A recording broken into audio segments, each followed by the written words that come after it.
Oi, Bom dia, Rafa. Tudo bem? bom dia, e você? Tudo ótimo aqui.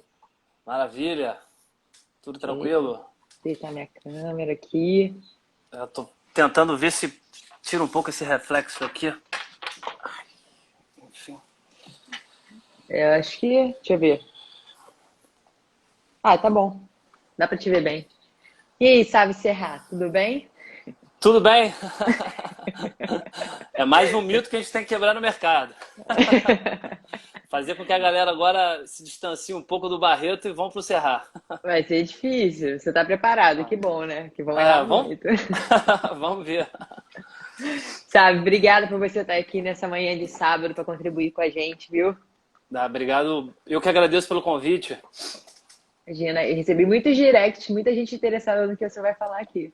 Pô, maravilha. Espero poder contribuir, espero poder é, contribuir com essas expectativas, né? Espero que Com atenda as expectativas, na verdade. com certeza, vai ter quebra de mitos e paradigmas. Ah, sempre tem um pouquinho, né? Sempre tem um pouquinho. Tem que ter um pouquinho, né? Tem Verdade. que Queria que ter. você começasse, por favor, então, dizendo quem é Sábio Serra agora e por que que é tão importante, sabe, estudar isso? Como é que isso apareceu na sua vida?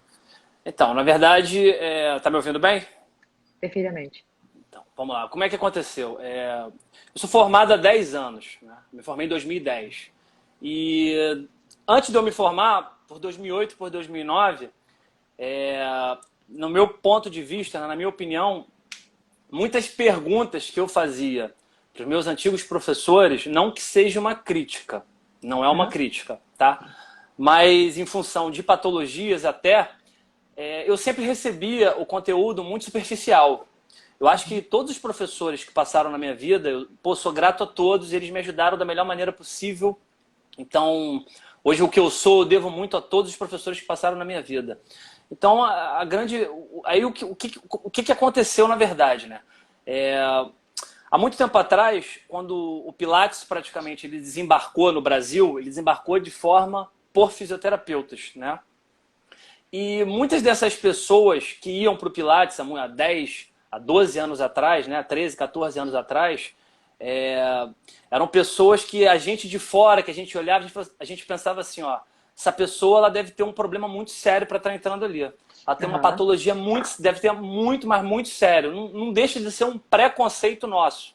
Uhum. Então, o que aconteceu?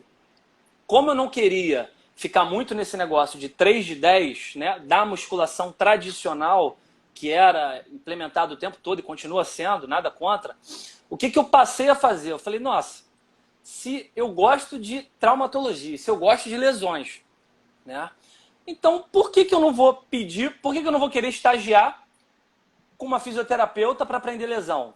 Minha primeira Uhum. pergunta. Aí eu pensando um dia, eu falei assim, cara, eu acho que eu vou, vou conversar com, sei lá, vou conversar com o meu professor e pedir para ele me apresentar ela, que até é uma fisioterapeuta chamada Andréia. Eu já perdi o contato com ela, mas enfim, o que fica são as lembranças, né, e o aprendizado, então eu sou muito grato a isso. Mas e o que aconteceu? Quando eu cheguei para ela, eu falei para ela exatamente assim, então, Andréia, na verdade, eu não tenho nem interesse no momento, né? Se eu tiver que conhecer o método, beleza, que eu conheci depois. Mas o meu maior interesse no momento é estudar lesões, essa parte de traumatologia, essa parte aprofundada e dessas patologias que abrangem hoje os educadores físicos. Ela Uhum. chegou para mim e falou assim, isso eu me lembro até hoje, quem diria, nossa, um educador, eu lembro disso até hoje, um educador físico querendo estudar lesão. Eu lembro disso até hoje. E eu falei É. para ela, pô, não sei, tem algum problema? Não, eu tô perplexo. Pô, bem bacana. Vamos lá. E eu fiquei, o pouco tempo que eu estagiei com ela foi um ano e 2, 3 meses, 1 ano e 3 meses, 1 ano e 4 meses. E desse 1 ano e 4 meses eu apresentei para ela 10 trabalhos impressos e eu tinha que fazer o quê? Eu tinha que botar tudo, eu tinha que pegar a patologia que ela me colocava, ó, você vai falar todos os procedimentos, vai botar protocolo, você vai botar tudo. E no final você vai me entregar impresso e vai me apresentar tudo de boca. Então, Yeah. assim, eu comecei a gostar cada vez mais, né, desse ramo de lesão, né, desse ramo principalmente de hernia de disco. Como que a hernia de disco chegou para mim? Porque o maior público que ela tinha, que eu tive contato, eram pessoas com hérnia de disco e que naquela época se falava muito de restrições de movimento, que Aham. você pode e o que você não pode fazer. E naquela época, acima de tudo, eu não sei se você sabe, mas assim, eu treinei Muay Thai e Kickbox por 8 anos. Eu Sabia. competi, ganhei Campeonato Carioca, eu competi Campeonato Brasileiro, eu competi Sul-Americano, competi Pan-Americano. E eu tenho uma hernia de disco congênita. Caramba. Então, aí começou a brincadeira. Eu falei, mas pera aí, deixa eu só trocar um pouco aqui de posição, porque eu acho que a claridade está vindo para cá. Foi, tá bom. Agora. Foi, perfeito. Então, assim, como é que começou a brincadeira? Eu falei assim, porra, eu vejo que há umas restrições muito grandes, né? E quando ela começava a desenvolver os laudos comigo, eu sempre me mostrar as informações daqueles laudos, eu sempre falava, mas porra, na minha também, às vezes, eu tenho isso, né? Eu tive isso também na minha, eu faço uma cacetada de coisa e não tenho essas restrições. Mas Uhum. beleza. Então, com isso, assim, eu comecei a estudar cada vez mais, me aprofundar cada vez mais em hernia de disco. Só que também eu não que eu dei foco, mas assim, eu já fiquei desconfiado, entendeu? Eu já fiquei Aham. desconfiado de muitas coisas. E eu fui dar foco mesmo em 2015, porque é onde eu comecei a estudar, estudar, estudar, porque eu via que esse ciclo de limitações e de restrições, ele permanece até hoje, né? Aham. Nada Bastante. contra, nada contra quem faz. Eu acho que eu não estou aqui para julgar ninguém, para falar que o meu caminho é o caminho certo, não. A ciência que eu estudo, a ciência que eu prezo, me dá não é que se fala poder, né? Posso falar poder, mas me permite fazer o que eu Esse faço. embasamento, né, sabe? Exatamente. Me permite fazer o que eu faço hoje de forma segura, e o que eu tento hoje proporcionar para os meus alunos é literalmente quebrar o máximo de mitos e paradigmas e fazer com que ele se movimente de forma natural, com que ele tenha o livre-arbítrio de escolher. Pô, eu tenho uma hernia de disco, mas eu posso fazer musculação, eu posso fazer futebol, vôlei, basquete, eu posso fazer levantamento terra, eu posso fazer crossfit, eu posso fazer levantamento olímpico, eu posso fazer de tudo, porque hoje, pelo menos o meu professor, ele me explica, e eu explico mesmo para o meu aluno, Uhum. explico tudo, tudo, tudo, tudo. Legal. Porque essa galera que eu tenho contato, na maioria das vezes, os caras sabem tanto quanto da hernia de disco quanto eu, até mais. Porque os caras já foram diversos ortopedistas, porra, do Brasil inteiro, do Rio de Janeiro inteiro. Então, Aham. assim, a partir de 2015 para cá, eu comecei a só pegar hernia de disco. Falei, cara, eu quero estudar coluna vertebral, coluna vertebral, coluna vertebral. E nesse período eu tive contato com grandes treinadores do cenário internacional. Tá? Eu tive contato com o Stuart McGill, com o Greg Lehman, com o Craig Morris, com o Joel, que é um baita fisioterapeuta também, da equipe do Stuart McGill. E aonde que começa a minha quebra de mitos e paradigmas, né? Todos esses cursos que eu fiz, alguns pontos, né, divergiam um dos outros, os grandes autores. Eu não estou aqui para julgar quem é melhor, quem é pior, quem foi inferior, quem foi melhor, quem foi inferior. Hoje o que eu sei, o que o sábio é hoje, eu devo muito a esses treinadores, e eu acho que quem ganhou nessa discussão toda, eu acho que fui eu.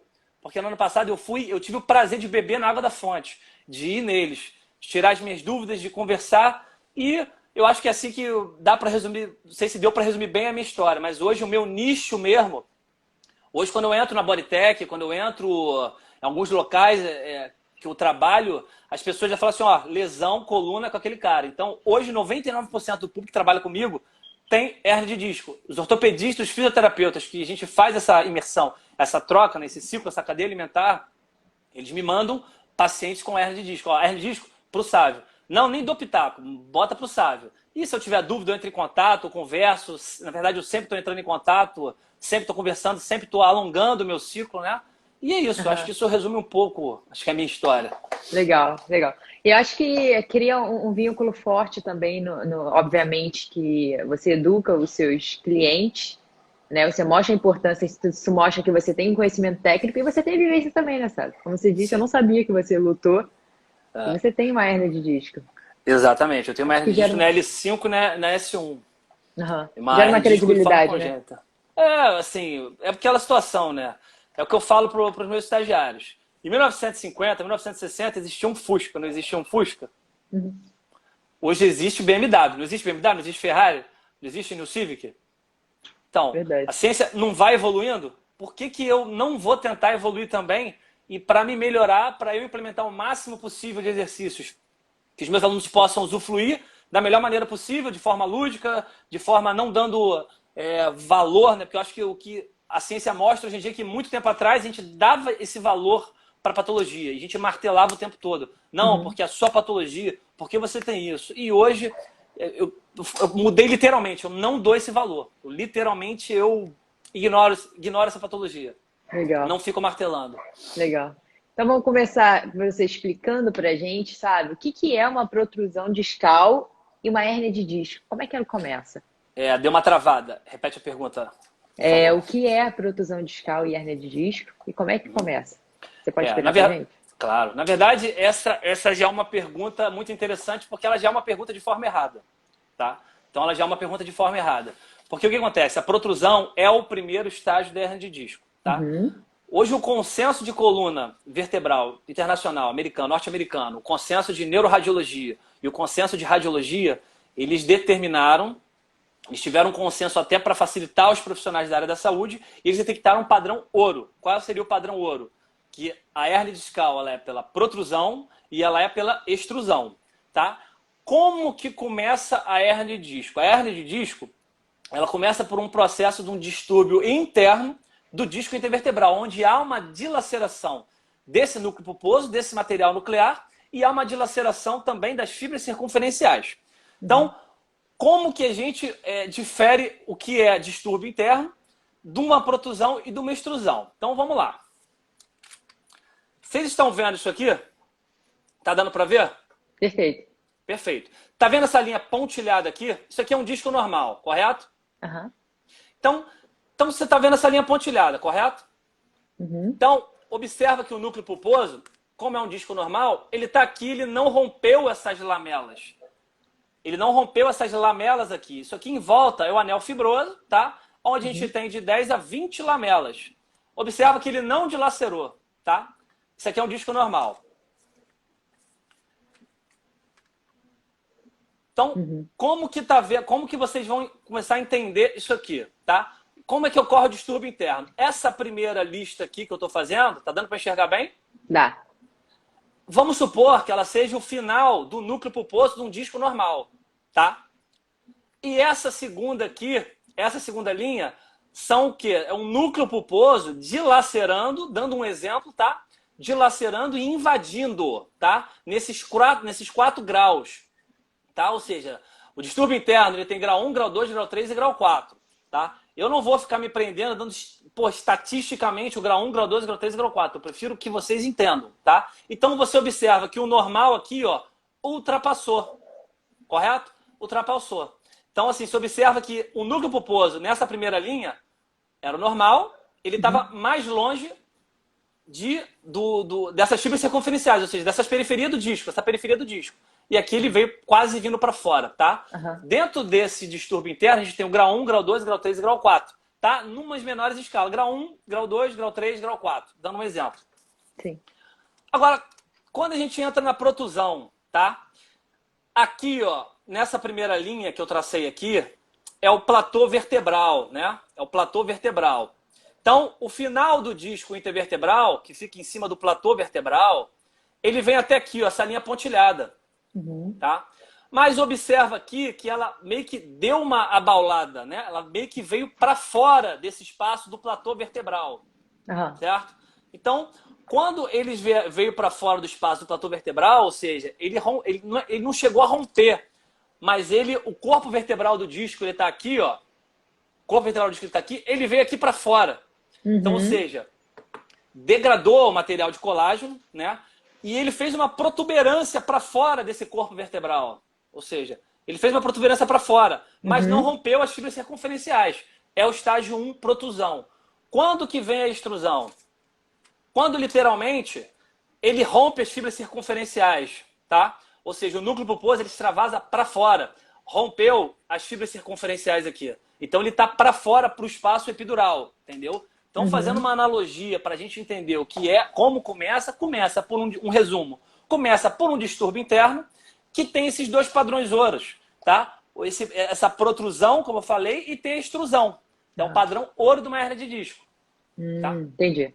E essa Entendeu? extrusão, essa extrusão, ela pode causar dor, sabe? Então, o que que acontece? A extrusão pode causar dor, mas também pode não causar dor. Exemplo disso, todo mundo que tem hernia de disco, todo mundo está condenado a sofrer tendo extrusão? Não necessariamente. Hoje a gente já tem indícios, né? A gente já tem, a literatura já mostra que pessoas assintomáticas de 20 anos, em média 33, 34% de uma população de um estudo, eles são de forma assintomática e eles já têm a protrusão, já tem vindo para fora. Não rompendo, mas já tem a protrusão, não sente dor. Tá? Se você fizer uma margem maior até, vamos dar um exemplo de esporte de alto rendimento. Hoje você pega uma pessoa, um garoto de 20, 21, 22 anos, 23 anos, está voando no seu auge, ele pode ter uma extrusão e pode ter e pode participar de um alto rendimento, porque excesso de movimento, excesso de carga axial, não é por qualidade de vida, é por fins de performance. Aham. Ele pode ter uma extrusão. Tanto que às vezes tem jogadores de futebol, tá com quadro de lombalgia. O cara vai falar que ele tá com quadro de dor na lombar, ele não vai falar, tá com uma extrusão na zona central, com compressão na medula e, Uhum. e de base larga também pegando a rede nervosa. O cara não vai falar isso. O cara vai falar, tem uma lombalgia muito forte. Aham. Então, necessariamente ele vai sentir essa dor? Não. Por quê? Porque hoje o que acontece é o seguinte, dentro da hernia de disco, né, a gente tem a famosa dor discogênica, né? Vou dar uma simples pincelada, porque Claro. quando se fala de dor, porra, é um universo muito grande, tá? Uhum. Então, quando a gente fala de hernia de disco, a gente tem essa famosa dor discogênica, né? Nós temos também a radiculopatia, nós temos a dor radicular, tá? Como é que ocorre, às vezes, a dor discogênica? A dor discogênica ela é uma dor proveniente do disco, tá? Ou seja, ela é uma dor por fatores químicos, tá? Ou seja, nessas periferias do disco intervertebral, nessas periferias aqui, nós temos algumas substâncias, né? Essas substâncias, fosfolipase A2, hemoglobulina G, macrófago, mastócito, né? Elas, quando elas começam a adentrar mais e quando elas entram em contato com a via nociceptiva,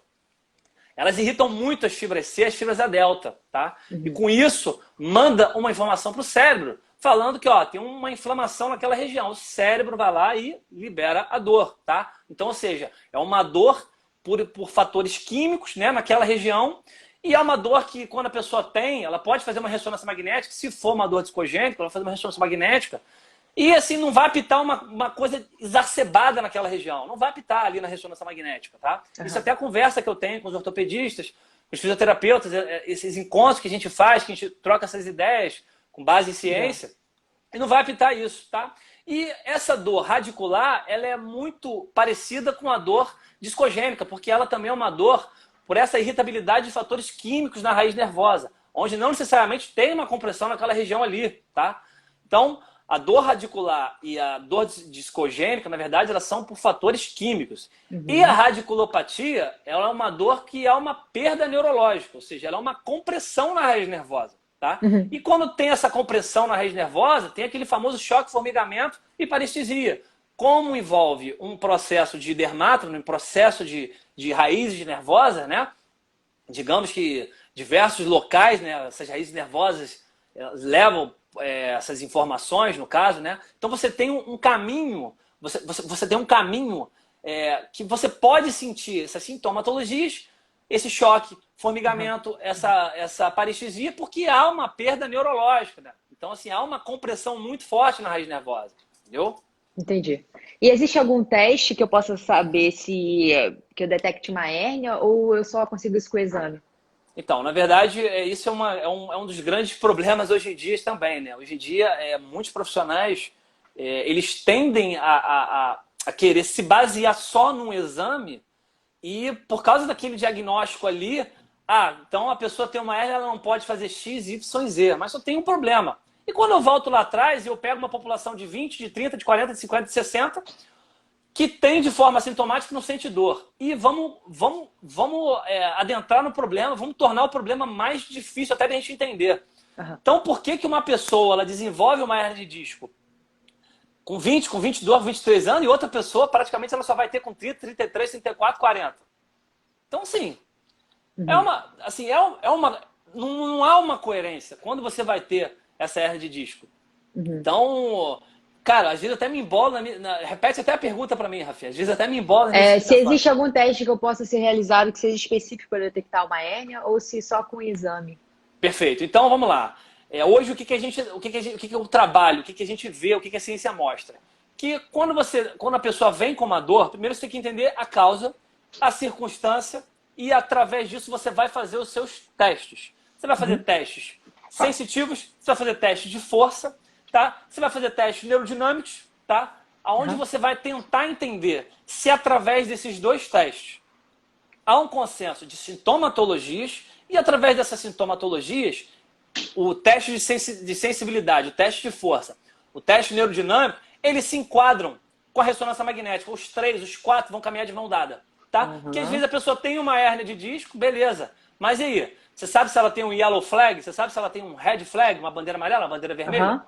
Se tiver uma bandeira amarela, fatores muito mais ligados a psicossociais. Se tiver Aham. uma bandeira vermelha, ou seja, patologias que podem envolver câncer, osteomielite, lombalgia crônica, então fraturas vertebrais e não tem nada com a hérnia de disco. Então, aonde que vem? Como que ela vem? Qual é o fator da dor? Como é que começou? Dentro disso, tem o stretch leg raiser, né, que tem uma assertibilidade bem alta e através disso o que que a gente procura fazer? Pô, se a pessoa está com dor, né? Então, vamos fazer um teste na parte distal, né, nos finais dessas terminações nervosas, né, na parte lá do pé, onde Aham. termina L5, S1, né, L4. Então, vamos ver se ela, nesse percurso, né, desses dermátomos, se ela tem uma parestesia, se ela sente alguma dor específica, se ela tem uma perda de força, para a gente tentar entender se há uma perda neurológica, se tem uma Uhum. perda de sensibilidade. Através disso, pô, ela não tem uma perda de sensibilidade, não tem a força, beleza. Ah, ou ela tem, opa, teve um parâmetro. Agora vamos pegar em decúbito dorsal, né, de barriga para cima, vamos pegar uma perna da pessoa e vamos trazer de forma estendida, tá? Vamos flexionar ela com o joelho estendido. Tá escutando? Aqui deu uma Tô travada. te vendo. Tô Tá. te vendo. Então, através disso, decúbito dorsal, pegou uma Aham. perna dela, vamos fazer uma extensão, uma flexão, desculpa, uma flexão de quadril com a perna estendida, acima do Uhum. ângulo de 30 graus. E vamos tentar provocar essa raiz nervosa, para ver se há esse choque, parestesia, tá? Para ver se há esse indício de radiculopatia, tá? Aham. Se você estiver fazendo, por exemplo, se eu tô sentindo, se eu fiz essa flexão com uma perna minha só, a outra vai ficar estendida no chão, e eu tô sentindo um formigamento nessa perna, nesse membro que eu tô fazendo essa flexão, tá? Vamos lá, um stretch leg raise. Se eu fizer no membro que eu não sinto a dor e também tiver essa dor, que é o famoso stretch leg raise cruzado, tá? Então, o que que acontece? Esses testes, eles têm tido essa assertibilidade alta. Ah, mas então é só Uhum. fazer esse teste? Não. Nenhum teste é 100% cientificamente comprovado. Aham. Nenhum teste vai ser, ó, fenomenal, pronto, vou sair fazendo teste todo mundo. Não. Você tem uma possibilidade alta. Então, através desse teste de sensibilidade, através desse teste de força que você aplicou, você pode, quando você aplica o teste de força, você pede para a pessoa fazer uma dorsiflexão, né? Você apalpa a parte do pé dela, pode pegar uma caneta com o dedo, Uhum. você vai sentir uma sensibilidade, tá? Aí você vai para esses testes neurodinâmicos, tá? E através disso você vê essas sintomatologias se estão coerentes com esses testes. Estando tudo coerente, você faz a ressonância magnética e vê se é realmente uma hérnia de disco, se é pode ser uma dor de uma hérnia discal, ou se já eliminou se já eliminou já eliminou os red flags, já eliminou os yellow Sim. flags, se não vai ter nenhuma outra complicação naquela região. Então, Tá. assim, não existe receita de bolo. Você tem que testar movimento, você tem que testar diversos tipos diversos tipos de movimento, diversos tipos de coisa naquela região. Então, um Entendeu? dos primeiros passos é você ver se existe uma red flag ou uma yellow flag. Isso vai É, determinar o tratamento.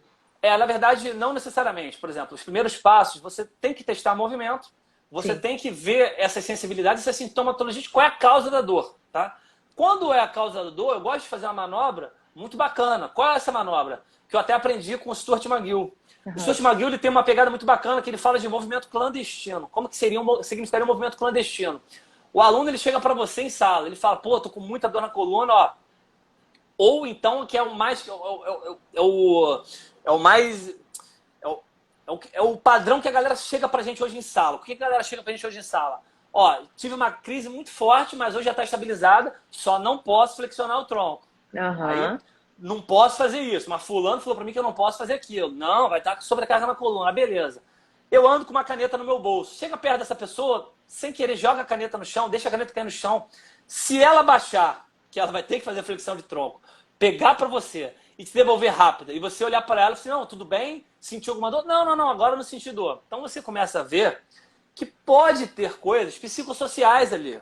Pode ter crenças, né? Pode ter muita pessoa falando para ela que, pô, se você fizer esse movimento, você vai sentir dor. Então a pessoa começa a ter uma cinesiofobia de fazer aquele movimento e o sistema nervoso vai desenvolver dor. Se a pessoa ficar falando que ele, ó, aquele movimento vai me dar dor, vai me dar dor, vai me dar dor, porra, a chance de desenvolver dor realmente é grande, tá? Então você começa a entender, ó, pera aí, eu não senti dor, então pode ser. Aí você conversa com uma anamnese, se ela tem um problema financeiro grave, se ela tem um problema de família, se os fatores do trabalho dela prejudicam ela, né? Se ela tem esse processo, esses estresses emocionais nela, né? Então, assim, você começa a ver o dia a dia dela. Se ela tem muita perturbação, se ela tem uma pessoa, se ela é uma pessoa bacana, se ela é uma pessoa tranquila, ou se ela é uma pessoa negativa, se tudo ela, porra, ela começa a falar que não vai dar certo, X, Y, Z, então você começa a ver esses yellow flags. E depois dessa ressonância magnética, você fez essas sensibilizações, né? Teste de sensibilização, teste de força, os testes neurodinâmicos, foram congruentes, né? Com essas sintomatologias e congruentes com a ressonância magnética, se não apitou nenhum red flag. Opa, tem um nódulo aqui nessa região, opa, pera aí. Pô, tô vendo uma espécie de fratura no seu corpo vertebral, então você começa a entender um pouco melhor da pessoa, entendeu? Você diz algo muito importante aí, sabe? Que é bem comum de...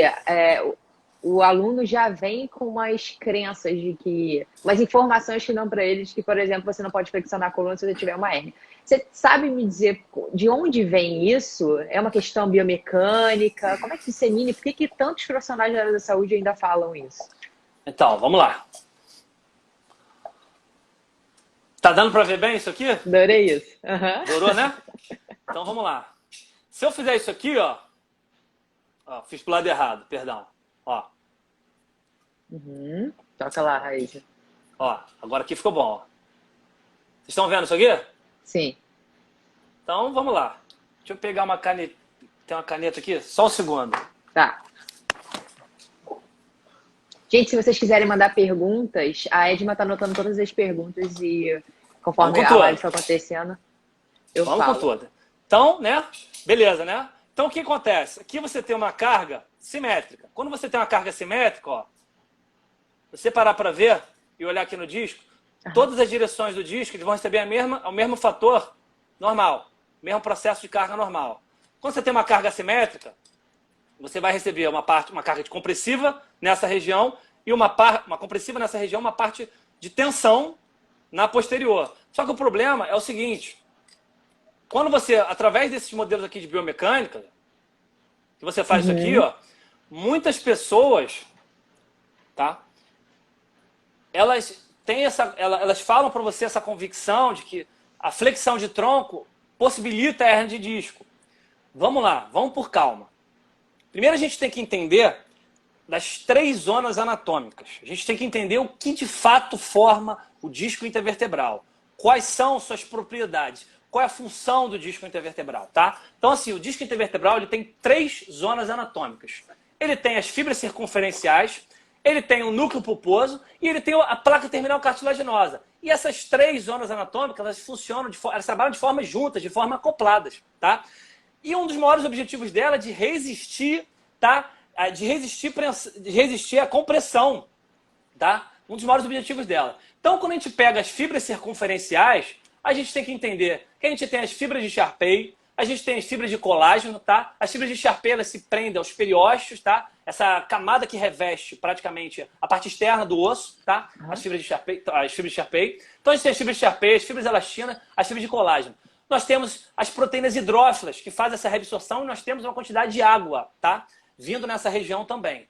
Então, assim, quando a gente fala do núcleo pulposo, a gente fala fibra de colágeno, de 80%, 85%, 95% de água. A gente fala de condrócitos, de fibroblastos, a gente fala de diversas proteínas hidrófilas que faz essa reabsorção, tá? Do núcleo pulposo, do disco intervertebral, do núcleo pulposo. E nós temos a placa vertebral cartilaginosa, também chamada de envelope nuclear, tá? Que tem um dos maiores, uma das maiores funções hoje de manter, né, essa metabolização do disco normal se deve pela placa terminal cartilaginosa, onde ela faz essa reabsorção desses nutrientes, tá? Através da placa terminal cartilaginosa. Também a gente recebe pelo outro caminho, por uma parte lateral, tá? Digamos assim, por uma parte lateral, estilo por meio de peridural, uma parte lateral do espaço epidural, tá? Então, o que acontece? Através dessas duas entradas desses nutrientes, você faz essa metabolização, né, do disco intervertebral, esse processo normal, que é do desidratar e do reidratar.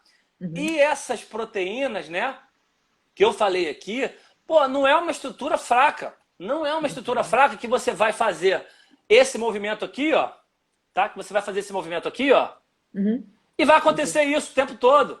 Não necessariamente.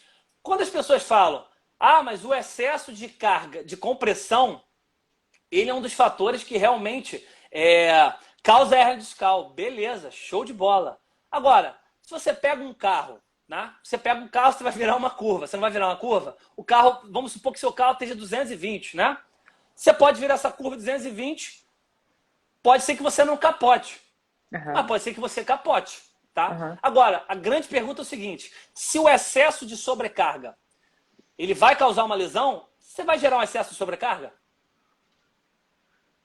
Quando a gente fala de excesso de sobrecarga axial, um dos fatores, hoje em dia, que a gente se baseia nesse excesso de sobrecarga axial é você ficar muito tempo numa só posição, por exemplo, sentado. Há um excesso de sobrecarga axial na região lombar agora. Então, é aquela situação. Pô, o cara vai fazer um levantamento terra, né? O cara vai fazer um agachamento.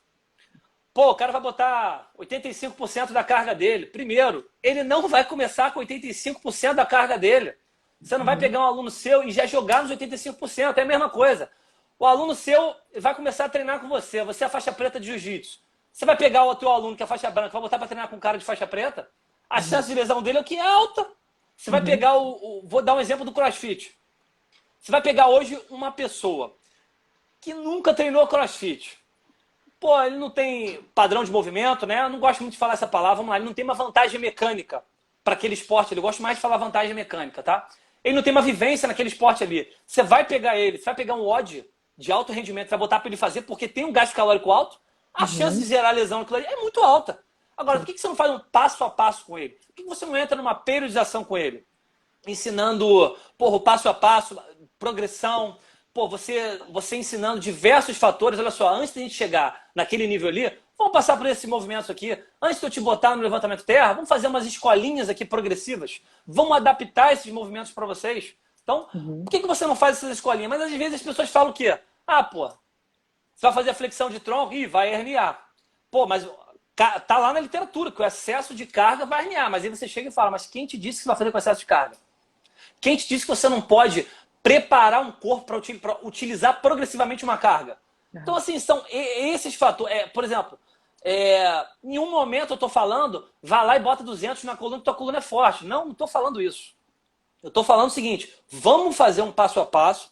A coluna vertebral ela não é uma estrutura tão fraca quanto as pessoas falam que é, ou quantas pessoas, às vezes, por essas informações também chegarem de boca a boca, né?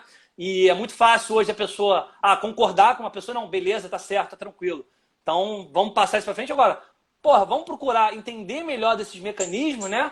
Para fazer um treino seguro para você não é que você vai quebrar esses mitos e paradigmas, né? Que às vezes também acho que algumas pessoas podem até ficar incomodadas com isso. Mas vamos tentar dar um melhor de qualidade de vida com o objetivo que o meu aluno quer. Então, assim, não vamos tentar prender em mitos que você não pode fazer X, Y, Z. Pô, eu trabalho hoje com alunos que têm artrodese, pô, que fizeram cirurgias fortes na coluna. Todo mundo faz levantamento terra. Porra, e eles fazem ressonância magnética depois de 6 meses, 7 meses, 8 meses. Faz um acompanhamento com o ortopedista. Ah, mas eu já chego botando carga no levantamento terra? Não estou falando disso, progressão. Mas o que eu tento passar para ele é que eu estudo muito essa região, eu estudo muito isso. Porra, e vou te falar outra, Rafa. Quanto mais eu estudo, menos eu sei. Na boa. Cada vez vem uma evidência e me deixa estatelado. Então é isso, entendeu? É não ser extremista, né? Sabe? Eu acho que Exatamente. muitas coisas, o modelo biomecânico obviamente ajudou muito, mas fez a gente ficar muito assim. Porque a partir do momento que você fala que o cara não tem que fazer aquilo, Eu acho que ele serve para o mesmo extremo do exemplo que você deu, que tem carga axial quando você está sentado. Então, o que que as pessoas criaram para esse problema de sentado? Senta numa postura melhor. E talvez Exatamente. resolveria se você falasse, não fica muito tempo sentado, se movimenta. Porque o teu corpo, ele nasceu, ele evoluiu para isso. Então, esse Exatamente. olhar extremo de querer uma resolução, isso acaba comprometendo também a qualidade do nosso atendimento, né? Exatamente. Eu tive até essa semana, eu tive uma conversa com um grande amigo meu, que ele chegou para mim e falou assim, pô, cara, você só sabe criticar. Você só sabe criticar artigo. Pô, você só sabe criticar. Eu falei, não, cara, eu não sei. Olha, eu não sei criticar. É porque eu tenho dúvida, cara. Eu tenho dúvida. E assim, se eu abrir meu laptop, porque ele não está aqui próximo. Mas assim, praticamente eu tenho um computador que eu não desligo ele. E tá lá em cima, uns 20, 30 artigos toda hora. Tá lá em cima, travado. Fora os outros artigos que eu tenho que eu vejo direto também. Mas a situação é a seguinte, quando você... Eu sei que é muito difícil, né? Os doutores, né? Os cientistas, né? É muito difícil você formular um artigo hoje. E eu acho que a gente tem que sempre agradecer esses caras que conseguem furar essa barreira de se tornarem doutores, de começarem a trazer vários estudos. A gente sempre tem que estar de olho em tudo. E graças a essas pessoas, enaltecer os mestres, né? Os doutores. Mas assim, eu também não posso entrar num artigo e ver uma discussão, tá? Porque a primeira coisa que quando eu entro no artigo, eu já entro na discussão. Eu leio ali o abstract e vou na discussão. Eu não posso também entrar numa discussão onde tem omissão de dados, onde tem coisas incoerentes, tá? Onde tem coisas ali que o que ele está falando na conclusão final, pô, você vai na discussão, pô, não está convincente com o que ele está falando ali. Então, assim, aí você começa a ter uma situação mais crítica, quando você começa a ler mais, você começa a ver mais estatística, a vivenciar mais coisas, entendeu? Para você ter uma segurança, entendeu? Tanto que depois eu vou te mostrar um livro, né? Eu sei que é loucura, mas eu vou citar um livro no final, vou te mostrar o que eu faço também para eu ter mais confiança, entendeu? Uhum. Beleza. E por que que a atividade física, o exercício também, ele é tão bom para quem tem hérnia de disco? E outra Porque coisa, queria te perguntar, claro, é possível regredir? uma hernia de disco de regressão. Isso. Então, hoje a gente já tem, só até esse artigo em 2017. Hoje a gente já tem que 66% da hérnia de disco, elas já fazem automaticamente a regressão, elas já regridem. Ah, que legal. Quais são esses fatores? São por 3 fatores. Todos esses fatores são como uma forma de proteção, tá? Para o seu corpo, tá? Porque o corpo ele é muito inteligente, tá? Ele é muito inteligente e antes mesmo de você desenvolver uma dor, você pode ter certeza que você bateu muito, porque o seu corpo ele vai tentar resolver da melhor maneira possível, até antes da dor chegar para você, tá? Dando um exemplo, isso falando, não é minha área falar dor lombar, não sou referência nisso, tá? Deixo isso claro. Então, o que acontece? Hoje a gente, essas informações, né? Quando elas chegaram pra gente, chegaram em 2013, 2012, 2015, e chegaram chicoteando, porque há muito tempo atrás também eu falava, não existe regressão de hérnia de disco, até porque eu não tinha estudo, e o meu erro foi esse, foi de afirmar que não existia. E isso serve de aprendizado, uma imaturidade minha. Mas veio o primeiro, porra, arrebentando tudo. Então o que acontece? Esses três são 3 hipóteses, né? A primeira de desidratação, a segunda de retração, a terceira de fagocitose, tá? A desidratação, se é aquela compressão, né? Se é aquela perda neurológica, né? O seu corpo ele fez o quê? Ele desidratou o disco para aliviar aquela região ali, tá? Então, assim, para frear aquele processo inflamatório, tá? Ali, tanto na desidratação quanto na retração, tá? E o fenômeno fagocitose, que na época foi... Porra, ninguém acreditou. Porra, eu falei, cara, eu tive que ler, reler o artigo. Eu falei, bicho, não tô acreditando. Foi o simples fato de o seu sistema imunológico, na verdade, né? As suas células, ela pegou, né? Estocou, né? O núcleo pulposo, né? E utilizou de forma energética ou eliminou através de uma bolsinha que a gente tem dentro das células, chamada fagossomo, e destruiu como se fosse um invasor, como se fosse um corpo estranho. Então, assim, é muito louco. O seu sistema mesmo tentando fazer essa situação, né? Ou utilizou como fonte energética ou destruiu como um possível invasor, né? Então, veio essas 3 hipóteses que é o que tem hoje, entendeu? Legal. E como é que a atividade física ajuda? Porque o que acontece? Até vou te contar uma história. No ano passado, quando quando eu tive o prazer de fazer o curso do Greg Lehman, porra, foram 2 dias de imersão e o cara massacrando de artigo, massacrando de artigo. Só pegando artigo e massacrando. Então, quando tu pega o currículo do cara, você entende. O cara, porra, pós-doc também. E o cara, um dos que mais estuda artigo científico do mundo, né? Um canadense. E o que o cara fazia? Cada 40 minutos o cara falava um artigo e destrinchava. Aí dava 40 minutos, aí o cara, agora levanta-se, vão se movimentar. 5 minutos de intervalo. Vai. E virava as costas pra gente. E todo mundo levantava, dava uma movimentada, porra, trocava uma ideia, ia lá, sentava e de novo. Dava os 40 minutos, vai, levanta, vai se movimentar. Agora vocês vão se movimentar aí. Cara, cada 40 minutos, cada uma hora, o cara sempre pedia pra gente trocar de posição. Hoje tem evidências aí mostrando, né, que essas trocas de posição, você aumenta o fluido sanguíneo, onde você aumenta a entrada de macro e de micronutrientes, né? Então, ou seja, essas proteínas hidrófilas, né, elas entram através do quê? Através desse aumento desse fluxo sanguíneo nessas articulações e aonde ajuda, na verdade, né, a fazer esse processo linkado para a coluna vertebral, né? Esse processo de metabolização do disco intervertebral, né? Ou seja, de reidratar e de desidratar o núcleo pulposo, as fibras circunferenciais, enfim, isso, entendeu? Legal, entendi, perfeito. E tem muitas técnicas envolvidas por coluna, né? Ao longo desses seus 10 anos que você estuda isso, sabe? Olha, eu comecei até 12, mas o foco mesmo está 5 anos. Mas assim, eu sempre vim estudando isso, sempre curioso. Tem muitos cursos, tem muitas técnicas, estabilização segmentar, dentre outras elas. Existe alguma? Não seria um padrão ouro, seria muita arrogância nossa afirmar isso. Mas alguma que é muito eficiente? Então, vamos lá. Eu até falei isso numa das lives que eu dei. Acho que hoje o grande problema das pessoas, né, é querer congelar a pessoa. Por exemplo, é aquela famosa, time que está ganhando não se mexe. Ponto e vírgula nessa frase. Porque você também não pode congelar a pessoa a ponto de, porra, não, estou trabalhando a estabilização segmentar, então não vou fazer mais nada. É só a estabilização segmentar porque depois ela vai sentir dor. Cara, não é assim, tá? Eu acho que não é assim que a banda funciona. Primeiro, você vai testar movimento. Segundo, você vai testar... Você vai fazer aquele processo todo que eu falei, anamnese, cotidiano do dia a dia, adaptações, se tem dor, se não tem dor, se ela vai se adaptar na musculação, se ela vai se adaptar no pilates, se ela vai se adaptar no yoga, se ela vai fazer movimentação natural, se ela vai fazer diversos tipos de coisas, se ela vai se adaptar e vai gostar. Primeira coisa que eu deixo claro para o aluno. Mas, pô, meu aluno gosta ele gosta de pegar peso. Então, ele gosta de pegar peso. Ele vai se sentir confortável em pegar peso. Ele não vai entrar de forma negativa comigo pegando peso. Então, vamos fazer um passo a passo para ele pegar peso. Vamos testar movimentos, vamos indo do inicial, do intermediário e do avançado. Para que ele pegue peso. Mas ele tem muito medo de pegar peso. Então, calma. Vamos fazer outras estratégias. Vamos levar para um pilates? Vamos começar com uma estabilização segmentar? Vamos começar com movimentos no solo, onde a gente tem pressão intradiscal menores, mais inferiores, até para ele ganhar mais confiança com você, para que ele não sinta dor. Vamos fazer com ele levantado agora?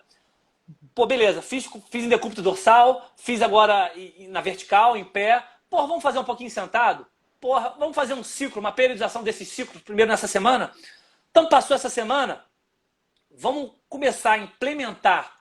Passou uma semana, passou 2 semanas, ele está reagindo bem. Vamos começar a dificultar, implementar, dar novas valências físicas para ele. Vamos levar ele para um treinamento funcional. Vamos levar para um treinamento funcional, um treinamento voltado com predominância de valências físicas.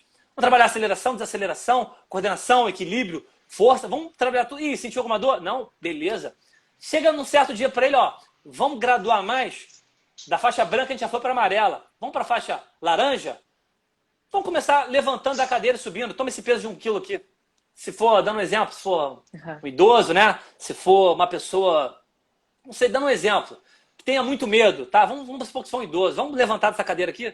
Então, levanta para mim, toma 1 quilo, 1 quilo eu vou sentir dor. Então, se ela já está falando para você que ela não quer fazer aquele movimento, porque ela está falando que ela vai sentir dor, fala que não é a coisa que ela fala, não quero. Tira. Vamos fazer esse movimento. Sentiu dor? Não. Beleza.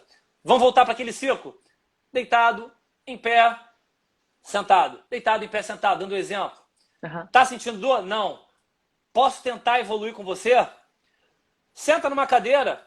Eu vou jogar essa caneta aqui no chão. Pega essa caneta aqui do chão e levanta. Vamos começar a fazer uma adaptação para o levantamento terra. Mas você não precisa falar para ela que você vai fazer levantamento terra. Vamos começar a fazer Aham. uma adaptação? Ó, vamos, se ela gosta que você fique de olho nela, né, nas posturas, se ela acredita nesse fator de postura, beleza, não vou entrar de sola e não vou falar que não conserta a postura. Isso, tá lá, conserta a postura então, Aham. beleza, vamos lá, faz esse passo a passo. E sentiu dor pegando a caneta?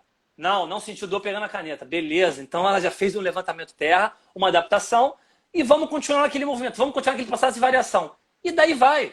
Acho que o Legal. grande lance hoje em dia é você traçar uma estratégia que a pessoa se sinta confortável, se sinta bem.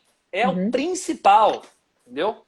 Perfeito, sabe? A gente está chegando quase no fim. Eu queria que, se você pudesse listar, não sei quantos você tem, mas eu Aham. queria que a gente terminasse essa live você falando alguns mitos que foram criados com hérnia de disco. Você consegue me listar Entendi. alguns aí? Vamos lá. Vamos lá. Tá Ó, melhor. Eu acredito que seja a parte mais legal, não? a parte mais legal. Ó, pra galera também ficar ciente aí, ó. Vou falar mais um pouco, até mais aprofundado, de um pouco desses mitos e paradigmas no simpósio da Movement, que vai ser no dia 4. Então, galera, lá eu vou mostrar dados para vocês, tá? Alguns artigos, vou explicar alguns artigos para vocês, esse passo a passo, e alguns estudos que eu me baseio, beleza? Mas vamos lá. Vai. Hoje, assim, há muito aquele mito de a pessoa tem hernia de disco, ela não pode ter impacto. Vamos lá, meu amigo. Quando você levanta da cama, você tem impacto. Quem te falou que você não tem impacto? Quando você levanta da cama, você também pode herniar.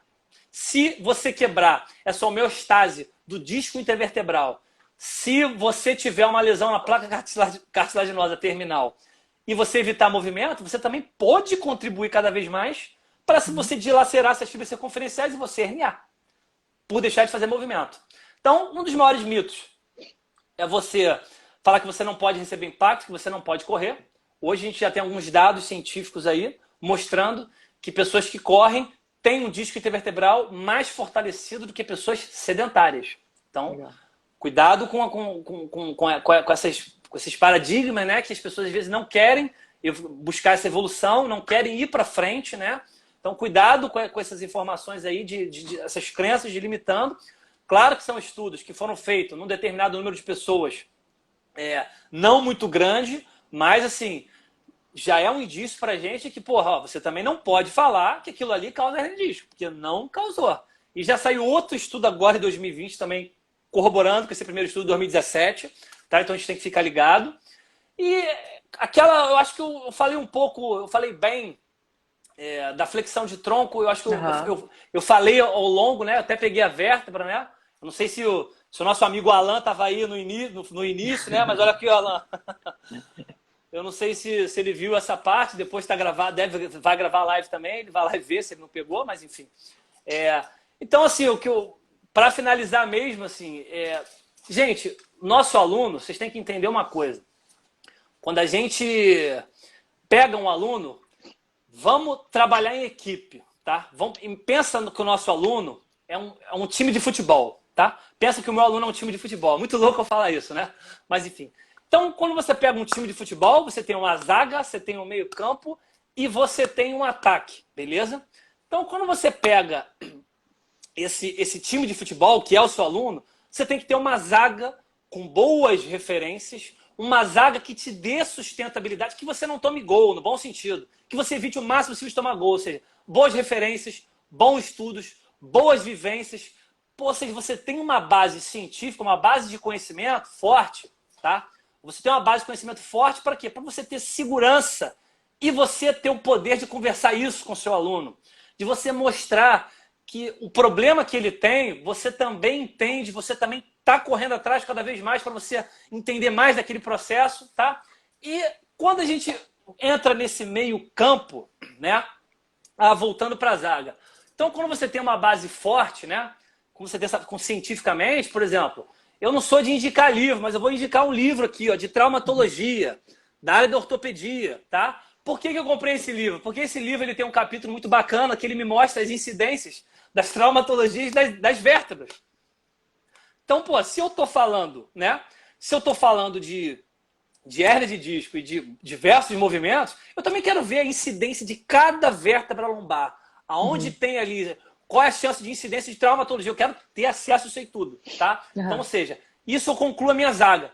E no meio campo, eu tenho o quê? N, X, Y hipóteses a que você me leve ao pote de ouro. Musculação, treinamento de força, movimentação natural, pilates, estabilização segmentar, yoga. Gente, através desses testes de movimentos que eu fiz, que eu falei, através dessas hipóteses, red flag, yellow flag, dessas hipóteses todas, peça para o aluno, converse com o aluno, teste isso tudo onde ele se sinta melhor, né? Onde ele se sinta melhor. Aonde ele se sentir melhor, cara, começa a trilhar com ele. Não bota esse bloqueio. E a gente tem o ataque. E qual é o ataque? Estude mais a patologia que ele tem. Faça aquilo que ninguém se propõe a fazer. Estuda cada vez mais aquilo. Estude bastante aquilo para você passar o máximo de segurança, para você romper o máximo de mitos, de paradigmas e para você mostrar para ele que, porra, dando exemplo, pô, vou treinar com a Rafa, mas, porra, a Rafa tem ciência pra cacete envolvida. Cara, ela nunca faz o mesmo treino comigo. E outra coisa, cara, o que ela fez comigo hoje, nenhum outro profissional quis fazer, porque nenhum outro profissional mostrou a fundo o que eu tinha, igual a Rafa mostrou pra mim. Então, assim, eu acho que, para fechar, né, não sei se deu para entender essa mensagem que a gente quis passar aqui hoje, né? Cara, é você fazer o que ninguém fez, é você pagar um preço, é você estudar aquilo que ninguém se propôs a estudar. Então, quando você estuda aquilo, passou confiança para o aluno, implementou, o aluno ele não vai te contratar por ele querer uma hora com você, não. Ele vai contratar você pelo serviço e pelo que você é, entendeu? Perfeito. Então, acho que essa é a mensagem que eu gostaria de passar. Perfeito. Eu acrescentaria se juntar a bons profissionais também nessa médicos, fisioterapeutas, psicólogos. É uma cadeia alimentar. O que um puder nutrir com o outro, eu só trabalho em cadeia alimentar. Pô, eu tenho aluno que trabalha com fisioterapeuta, que é amigo meu, foi indicado por um médico que é amigo meu, e o grau de confiança é tão forte que quando eu indico para a pessoa que eu tenho alguma dúvida, eu mando um feedback para a pessoa, e quando a pessoa me pergunta alguma coisa que eu não sei, a gente não sabe tudo. Eu falo, olha só, não é a minha especialidade, tá? Essa pessoa que eu te indiquei, ela é muito melhor nisso do que eu. Ela vai tentar, ela vai te responder com muito mais segurança do que eu.